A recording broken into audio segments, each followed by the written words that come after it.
This is Aisha Ophelia. Welcome back to Holy Rebellion. After taking a little hiatus, I am here to talk about my journey with Mama Ayahuasca. I learned that I could be both wild and holy.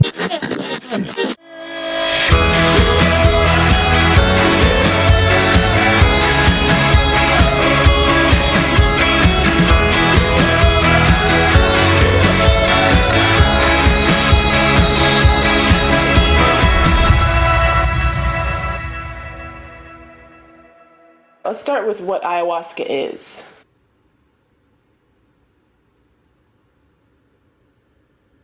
Ayahuasca is a plant medicine that has been used by the indigenous people of South America for millennia to heal physical ailments and, they claim, to cleanse and purify the spirit. For a while in the mid-20th century, chemists who isolated the active properties of the vine called their compound telepathine.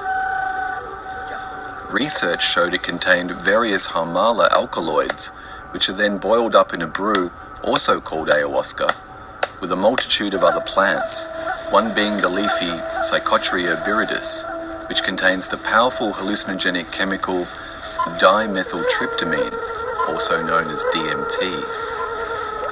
On its own, the vine is only orally active at very high doses, but it does contain potent MAO monoamine oxidase inhibitors that overpower the body's own enzymes and allow the DMT to potentiate. The first time I heard about ayahuasca, I think I was either early 20s or like almost 20, and I was reading Sting's autobiography. I remember reading about Sting and being really interested in his life. I think he's a Scorpio. He's November. There's some connection, like where I felt like parts of his story were my story. I hesitated to say that because I'm like, who am I to compare myself to Sting? But who am I not? I think about 20 years ago, I was in Brazil and I met somebody in Copacabana, and Trudy and I, my wife, we got in the back of his car and we mysteriously led out of Rio through the favelas into the jungle. There's a big church, and they handed out this brew, and Trudy and I looked at each other and said, everybody's drinking it, so we did. I drank it in one, and then after about 40 minutes, there's something coursing through every cell in my body, like an intelligence searching everything, and I am wired to the entire cosmos. And I look at the ground, and I see a crack in the ground, and then inside that crack there's a little flower growing, and it's my brother. Everything. And I realize for the first time this is the only genuine religious experience I've ever had. It is communion, this direct access to the Godhead, whatever you think that is. I have no idea what it is, but there's definitely an intelligence, a higher intelligence at work in you during this experience. So I dog-eared that experience like I have many others, where I just knew that eventually it would come around. And so really for the last few years, maybe 5 years, I have been more and more open and more interested. And so at the beginning, or maybe the end of last year, I signed up for a retreat in Peru. And it was going to be in November, this coming November, over my birthday. But there was just something that I travel a lot by myself, but I was just feeling uneasy about it. Like I couldn't just rest in my soul about the decision that I'd made. And so at a few other retreats I'd gone to, I just started mentioning things, and people had stories about their experience.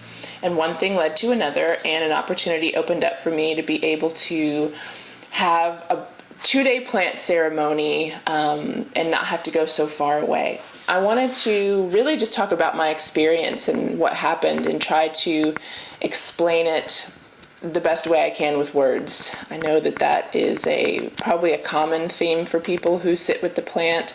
And I'll talk about this at some point, because this was it wasn't part of the ayahuasca ceremony, but it was a part of a next day ceremony called Cambo. And so for those of you who don't like a story that's not linear, this might drive you crazy. But for those of you who may be thinking about doing it and want to know more about other people's experiences, I am so glad to share. One of the first things we did was rapé.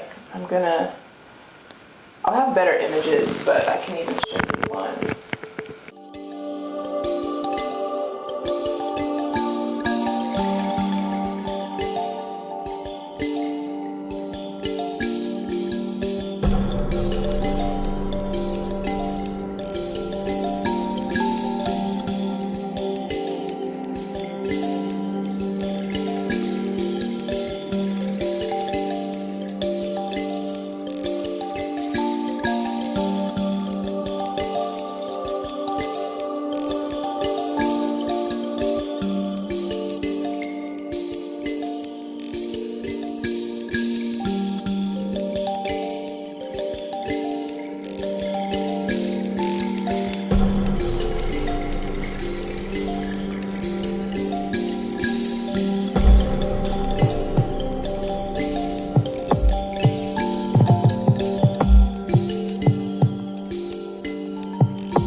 In front of you and kind of blesses the moment, blesses your body, and then asks you if you're ready. You hold your breath, and they blow this tobacco up your nose, and immediately you want to sneeze and or leave your body. It's kind of an uncomfortable feeling at first. It's pretty gnarly watching people who were ahead of you do it, and then sort of watching people who have done it many times ceremonially, even though it's not their favorite thing. They don't let on to how many sensations happen in the body. And so it took me a minute. I was just breathing in, and then the next one, and you want to sneeze, and you kind of feel like, I don't know, like I just had to like keep shaking off the energy. Like you just want to feel like kind of jumping out of your body, and you sit there for a few minutes before you blow your nose. But when you're done, there is this like crystal clear feeling, like you cleanse yourself of whatever energies are there, and it was a great thing to prepare to meet ayahuasca for me. So the next thing that came around was something called Sananja. I'll just read a little bit of it. Sananja. For traditional Amazonian tribes people, Sananja is a powerful eye medicine used to sharpen night vision. For modern seekers of spiritual healing, however, Sananja does more than help with hunting. Often used as a precursor to ayahuasca ceremonies by the Caxanawa, and I'm not even going to try the other one, tribes of Brazil, these powerful eye drops have a healing power that's more energetic than physical. And that has the capacity to increase spiritual insight in the minds of those who use it. Sananja is potent medicine, and while you can administer Sananja for yourself without undergoing a guided ceremony, also it's important to find reputable. Okay, so these are just some of the things that it does. Detoxifies the body, increases visual perception and enhances colors, clears long-standing inner anger. Used in conjunction helps with mental disorders such as addiction, depression, and anxiety, resets energetic fields, treats spiritual diseases caused by negative energies in the body. So these were the perfect precursors, both a bit uncomfortable. You can choose to sit up or lie down for this. I decided to lie down, and again, someone comes and blesses the moment, blesses your body. I laid back, and you close your eyes, and they put these 2 drops in the sides of your eyes, and they tell you to open and blink. And as soon as you open, you immediately want to close because it feels like shampoo or something in your eyes. It's burning, and you just want it the hell out. But you just sit with the feeling. A lot of things I learned about our Western world are disdain for being even mildly uncomfortable. We pop a pill at the first onset of something that is uncomfortable. And there's so many gifts in uncomfortability. But anyway, so you're blinking and you keep your eyes closed for a while, and then you open them and just kind of, and after both of those things, I really did feel crystal clear, sharp, ready, less kind of mind chatter. It just brought me powerfully into the moment and prepared me for what was going to happen next.